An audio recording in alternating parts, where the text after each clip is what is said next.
Okay, so today we're gonna teach you how to adapt the Inokim Light front trolley wheel to the 09.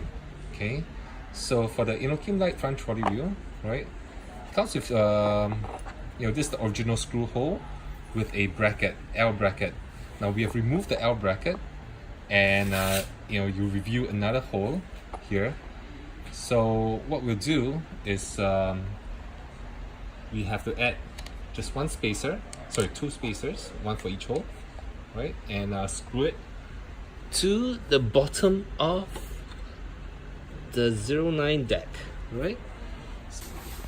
Okay, so we need to use longer screws. The original screws are gonna be a bit too short, right?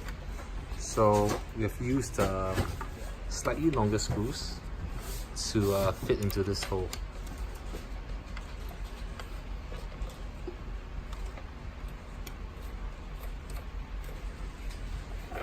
Okay, so make sure you're not hitting on anything.